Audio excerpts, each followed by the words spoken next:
When you're dealing with nanotechnology, a lot of really strange things all of a sudden seem possible or even natural. For the time being, we're trying to avoid calling it invisibility. In the future, I think we can envision a type of product that you could legitimately call invisibility, but I think you're going to see that there are certain distortions in the light that make it roughly visible, so we're calling it cloaking right now. Visible light, the wavelength of visible light is on the order of nanometers.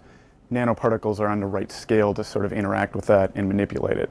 In principle, it's actually possible to get an object that will guide light around itself.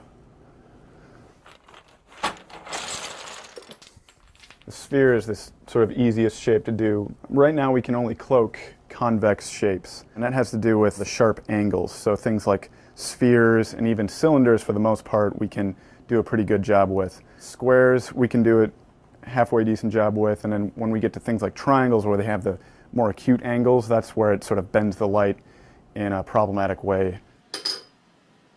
A lot of other research groups have tried to build three-dimensional structures that can do this sort of light guiding, but working with nanoparticles, we prefer to use self-assembly. And in turn, we prefer to use liquids because as the liquid dries, the particles can come together in a particular way. So by controlling the structure of the particles, we can control how they come together. Go ahead. Now it's important to get the droplet size right since this is sort of a surface area effect, so that's why we're using this atomizer. Of course, it takes a while for the students to get the technique down. If things don't dry evenly, that adds to the distortion of the light. So we just chose to use a simple hair dryer, and it also speeds things up for the demonstration. So what future uses do we envision for this paint? I mean, of course, beyond the general novelty of being able to move about undetected, I think there are going to be a lot of applications for this. So, of course, the military is very involved. Invisible buildings and invisible vehicles. We provide new ideas, and it's society that decides, how new technologies will be used. Because, of course, we envision this being used on the skin. We want everything to be safe.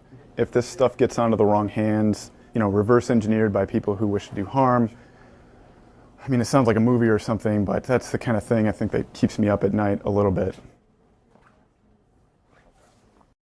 Well, basically, the words would be too great to say teleportation, but in a way, the broken key has disappeared from the current location and it showed up in a different ion chamber